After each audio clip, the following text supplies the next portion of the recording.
have amongst us the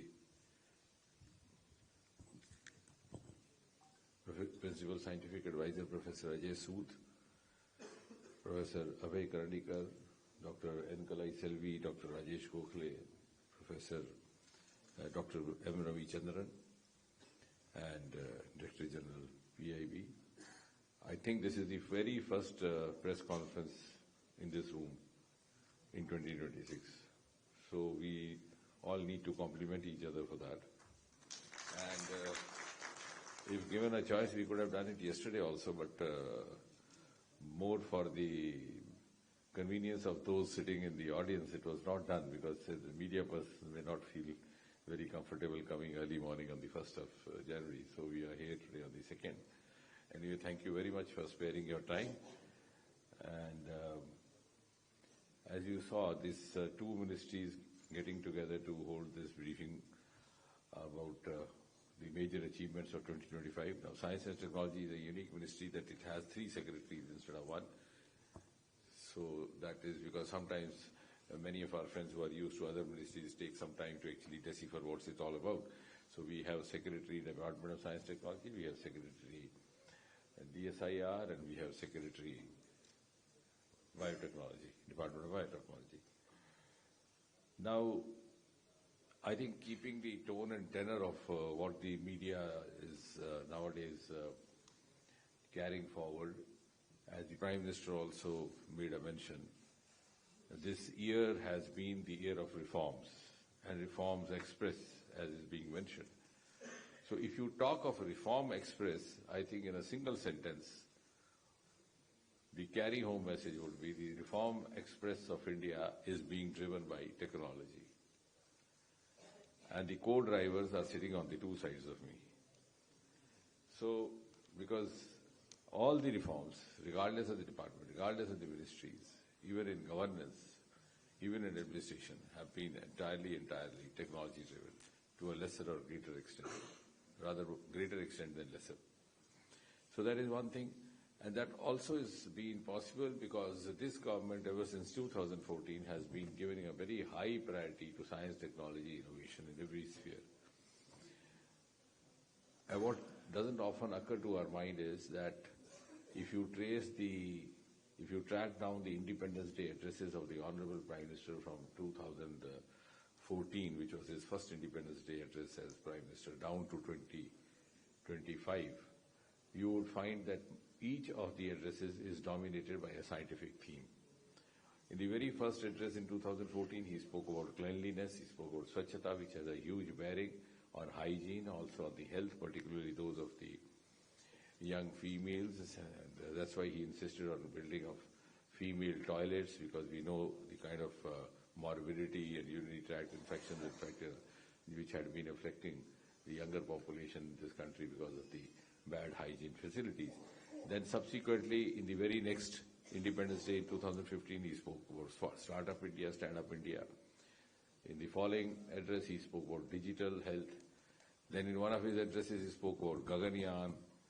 Then again, not once but twice, I think consecutively, that was 2023 and 2024, he spoke about what Dr. Ravi Chandran was mentioning, the Deep Ocean Mission, which means what a high priority this government gives to this initiative that has been undertaken. And I think at the back of the mind, the idea was to create awareness about the general populace about what it's all about, because a new kind of an initiative, possibly the first of its kind, being undertaken by India in spite of the fact that we have about 12,000 kilometer long coastal area. Then one of the Independence Day addresses, rather the recent one, he spoke about privatization of nuclear sector, which is not privatization, that would not be the appropriate expression, rather the private participation in the nuclear sector, and which was, of course, now accomplished through this Shanti Act. Then again, in the same Independence address, he spoke about biotechnology policy, which we also heard him say here. So, and he also spoke about the Sudarshan Chakra. So you can see each of the addresses has been dominated by a scientific theme, And Independence Day address has its meaning across the globe because it is the declaration of the intent of the government in place. So the entire world keenly looks forward to what the Prime Minister says on the 15th. So that be it. Now, and we also are very conscious of the fact that when we talk of Viksit Bharat, the next 20 years, the next decade and a half, the entire future growth of the country is going to be technology-driven, going to be innovation-driven. When we move on from rank 4, of course we have moved on from rank 11 to 4 now, when we move on to 3 and then 2, then finally to rank 1, the entire value addition to our economy is going to be from the sectors which were being explored, but not to the fullest extent. And the fullest extent of exploration will happen through technology means through scientific. B, through sectors which were hardly explored or almost unexplored, like the ocean, like Himalayas, the space. And therefore, these are now the, I think, areas that we are keenly looking forward to. And if we succeed, we may not even have to wait for 2047. Now, as far as the 4 presentations made over here, I will not be repetitive and go through all this, but some of the important features, because having closely worked with media and also partly in media, at the end of the day, I sometimes find one of the news friends asking, "Ke sahab, ye sab to ho gaya, lekin khabar kya hai?" मतलब ये कि मैं तो copy चढ़ा दूंगा ऊपर, ये चढ़ा दूंगी तो एडिटर उसको फेंक देगा. So बताइए इसमें से खबर क्या है? So just for the benefit of the friends in the room, खबर from the point of view of the Department of Science and Technology, I think is the first time ever that any government has come forward with an initiative to support the private sector. You've heard of the private sector being asked to donate to government. Here, the government is donating a fund to accelerate the private sector participation, which is the Research Development Innovation Fund of rupees 1 lakh crore. I think unique of its kind. PSA would wear me out. You hardly find it even in other countries.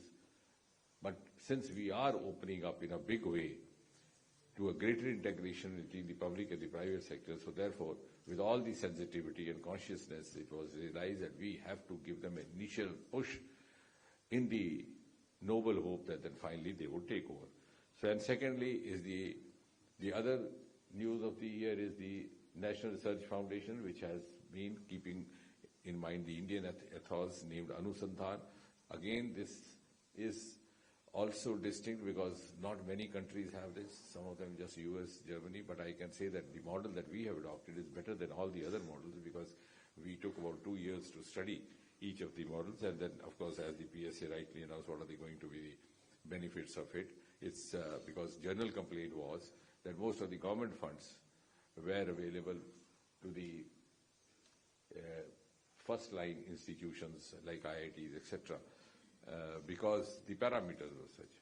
So that would be addressing one issue. Now this will lead to a greater democratization of research, democratization of the also science education.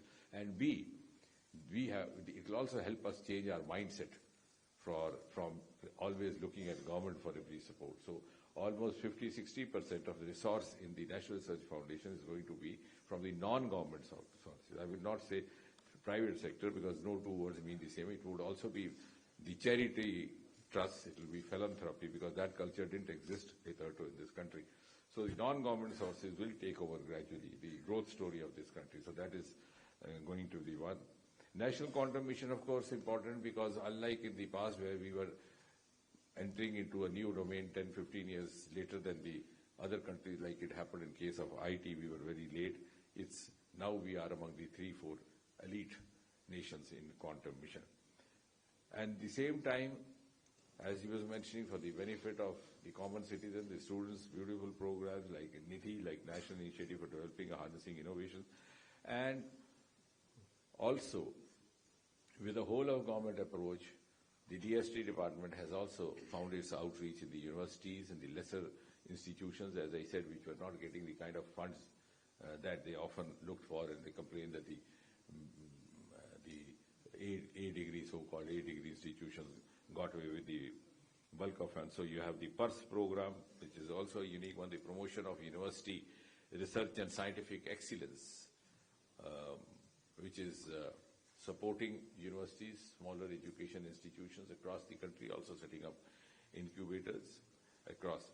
And very futuristically, the Vaibhav program, which somehow didn't find mention here, but this is an attempt to attract the Indian diaspora scientific scholars working abroad to come home, and we would facilitate projects for them, couple them with some of their counterparts over here in some of the leading institutions. We recently, as the PSA was mentioned during the STIC, we also had a separate exclusive session with them. We already have, I think, 37 already in place. But there again, as I was saying yesterday also, science doesn't progress in isolation. We are part of a larger ecosystem where the culture and the social factors equally operate. So our advice now to the new entrants into the area who go abroad for upgradation is that you plan out when to come back. Because once you stay back for 10, 15 days, and even if you want to come back, the other extraneous factors don't allow you to come back. Like you've raised a family, you've raised children who've never been to India. So then the choice is either to be back here or to stay back with the family. So before the other factors take over, if you go there with a time plan, it's easier for you to make a return. And here we are trying to facilitate in whatever way possible.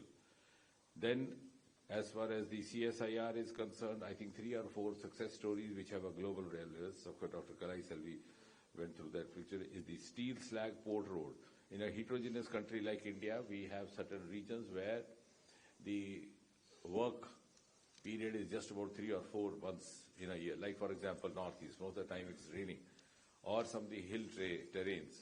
So it's not easy to construct roads, and even if you have constructed one, it doesn't sustain for very long. And here you have mastered, it is serving both the purposes of a robust road construction as well as waste to wealth. The first pilot project was done with the steel slag collected from Tata's Jamshedpur, taken all the way to Arunachal, taken also to Surat, and build a road which doesn't require much of maintenance, has a longer life, and sustains itself in difficult terrains. Then, of course, the plastic waste roads, using plastic again to increase the resilience of the road construction. Paracetamol, she's already mentioned, the importance lies as the first time an indigenous antipyretic is being developed. There's been a lot of cancer research breakthroughs which are happening both here, also in the Department of Atomic Energy, which we are not discussing today, and malaria vaccine. In the vaccine story, in fact, nowadays I was suggesting that we could have theme-based programs because there are a lot of interdisciplinary overlap happening. So we have a series of vaccines coming out from biotechnology and also coming out from the CSIR. And as far as the agriculture sector is concerned, the media persons would be glad to know that now McDonald is serving millet prepared by CSIR. So you are welcome to visit one of the McDonald's. We could also arrange a visit by you. All the outlets in Delhi, I think there are 16 or 17 of them. The technology was developed by the CSIR Institute in Mysuru, which is the Central Food Research Technology Institute, something like that. Yeah. And now we are also trying to apply the same experience on developing other food products. So that is one of the beautiful examples of Swadeshi coming home. So it's